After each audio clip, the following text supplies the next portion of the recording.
Forest Lodge wasn't supposed to cause this much chaos. But then again, nothing involving Meghan Markle and Prince Harry ever unfolds quietly. See, this isn't just about a house in Windsor Great Park. It's not even about architecture, history, or moving trucks. This is about power, optics, and who gets to win in the unspoken battle of royal status. And unfortunately for Meghan, it looks like Katerine just walked away with the crown jewel, both literally and symbolically. Let's back up a little. Forest Lodge is massive. We're talking lakes, tennis courts, sprawling rose gardens, 8 bedrooms, and enough privacy to make any Hollywood star jealous. But here's the kicker. William and Katerine aren't just moving in. They're paying for the whole thing out of their own pocket. No taxpayer funds, no royal allowance, no Netflix check, just cold hard cash from their own royal wallets. And apparently that fact alone sent Meghan into a tailspin. Why? Because Forest Lodge wasn't just any house to her. Years ago, when she and Harry were still semi-royal darlings, Meghan reportedly had her eyes set on it. She and Harry even toured it, likely imagining themselves sipping organic tea on the back patio while plotting their next media move. She saw it as her dream home, the I Made It property. So imagine the burn when she found out Katerine is the one who gets to call it home now. And make no mistake, this wasn't a silent burn. Insiders say Meghan's reaction was anything but chill. Allegedly, she's been obsessing over every single detail, square footage, furniture upgrades, even the fireplace modifications William and Katerine applied for. The word bitter barely does it justice. It's like Forest Lodge became this giant mirror reflecting back everything Meghan feels she missed out on. And Harry? He's apparently not helping the situation.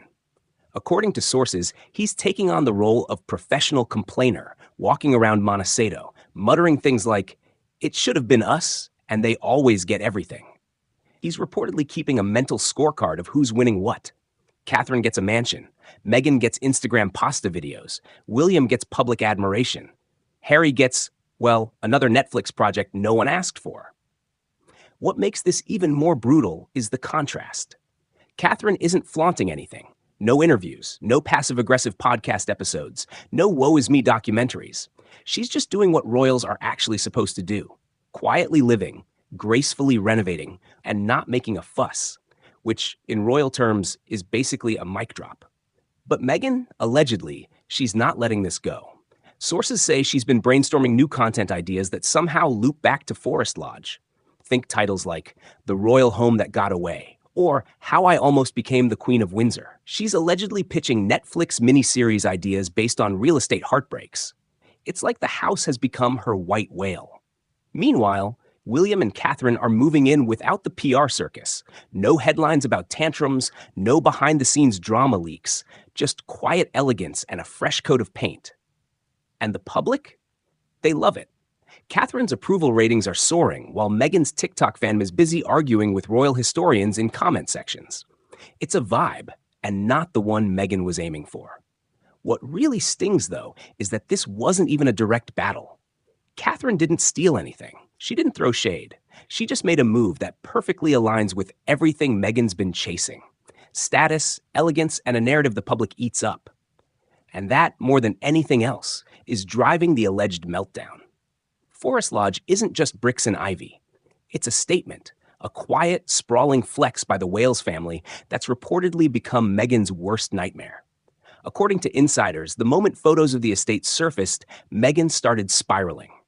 Not because she misses England, not because she wants to return to the firm, but because someone else got what she allegedly believed was supposed to be hers. And worse, Katerine made it look effortless. Behind the scenes, Meghan's reportedly comparing every inch of Forest Lodge to her Montecito mansion. And not just casually. Sources say it's turned into a full-on obsession. How many acres? How many bathrooms? Is Katerine getting custom drapes or just high-end restoration hardware? Every update from Windsor apparently sends Meghan further down the rabbit hole of royal envy. She's reportedly muttering under her breath about symmetry, prestige, and who really deserves a bigger kitchen island. The real sting? Forest Lodge came with zero drama. William and Katerine didn't need to beg for permission, plead with the press, or convince the world they earned it. They just bought it, paid for it, and moved in. Meanwhile, Meghan and Harry once spent $2.5 million renovating Frogmore Cottage, a property that wasn't even close in scale, and the press dragged them for weeks. Now, they're watching William and Katerine claim a $16 million property with applause echoing from every corner of the UK. It's not even about the money anymore. It's about perception.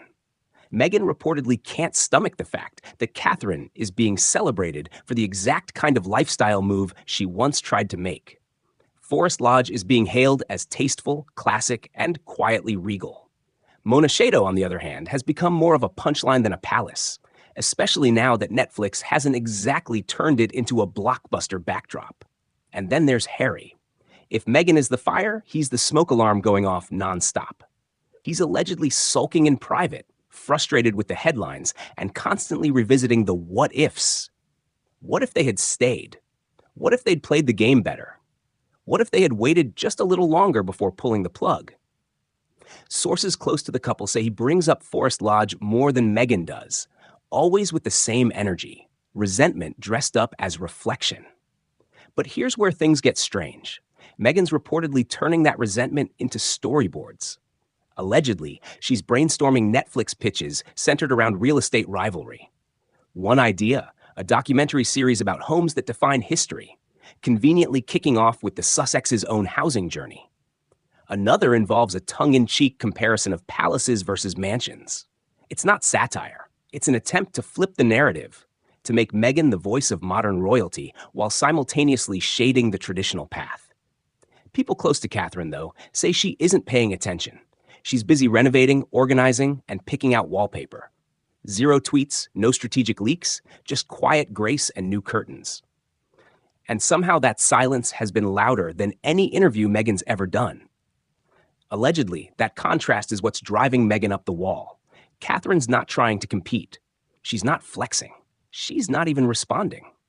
But in doing so, she's winning. Meghan reportedly can't figure out how someone doing less can get more praise. And when the public sees Katerine strolling through Forest Lodge with her kids and a cup of tea, it's game over in the perception war. The house isn't the issue.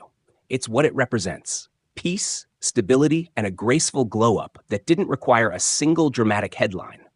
And in the battle of image versus impact, Katerine may have just delivered the final blow without saying a word. Harry's been pacing, according to one insider, not physically, but mentally, replaying old conversations, digging up past decisions, and overanalyzing what went wrong. To him, Forest Lodge is more than a house. It's a brutal reminder that he's no longer in the game. While his brother is nesting in royal luxury with the public's approval, Harry's allegedly stuck across the Atlantic, narrating grievances to anyone who will listen. What hurts more is how little noise William and Katerine made. No press tours, no strategic interviews, no PR campaigns, just a quiet relocation to what's now being dubbed their forever home. That phrase alone reportedly makes Meghan bristle. Forever. That's the word she wanted attached to her and Harry's royal identity. Instead, they got temporary. Frogmore was never the dream. It was the compromise. Forest Lodge, that was supposed to be the crown jewel. Now, it's being celebrated as a masterstroke of royal evolution. The Wales family isn't just moving in, they're moving forward, and all of it without stirring controversy. The upgrades, elegant. The financing, private. The headlines, glowing. One commentator even described Katerine walking through the gardens as the image of modern monarchy. And that alone allegedly sent Meghan into a full-blown rage spiral. Because for years, she tried to become that image, only to be cast as the villain in someone else's fairy tale. And she's not letting go. Behind closed doors, Meghan's reportedly been scripting a redemption arc. One version includes reclaiming her narrative through a docuseries on reinvention. Another involves leveraging her home as the ultimate aesthetic counter to Windsor. Marble countertops, curated bookshelves, natural light pouring into a casually royal kitchen. If Katerine has Forest Lodge, Meghan wants her Montecito mansion to be the cooler California version, except this time curated for prestige, not pity. The problem is the internet isn't buying it. Royal watchers, and even former fans, are starting to notice the pattern. Every time Katerine thrives, Meghan responds with noise. Every move becomes a headline war, and Forest Lodge has turned into the newest battleground. But it's one Meghan reportedly can't win. Because no amount of architectural envy, whisper comparisons, or Netflix brainstorms can erase the brutal truth. The house is taken, and so is the narrative. And it's not just Meghan facing that sting. Harry, too, is reportedly frustrated by how effortlessly his brother pulled it off. A historic estate, public support, family unity, all without fanfare. While Harry continues to voice his emotional bruises, William stays silent. That silence, sharp and strategic, keeps the spotlight where it belongs, on progress, not problems. Allegedly, what's eating Meghan alive isn't the size of Forest Lodge. It's what it symbolizes: status, acceptance, the graceful ascent. And seeing Katerine wear that crown without needing to chase it is reportedly unbearable. Meghan once imagined herself filming royal documentaries in halls like those. Instead, she's filming lifestyle clips in a kitchen that screams trying too hard. The contrast is brutal, but the story doesn't end with houses. It ends with perception. Meghan and Harry are still locked in the court of public opinion, trying to convince the world they're the relatable royals. But the more they speak, the more Katerine's silence echoes. That's the real win. Not just the keys to Forest Lodge, but the grace to let others self-destruct while you simply decorate. Forest Lodge is no longer just a property. It's the scoreboard. And right now, it's reading loud and clear. William and Katerine, settled, respected, thriving. Meghan and Harry, bitter, scrambling, stuck in a narrative loop they can't seem to escape. You can't build a fairy tale on envy, and that's a truth Forest Lodge makes impossible to ignore.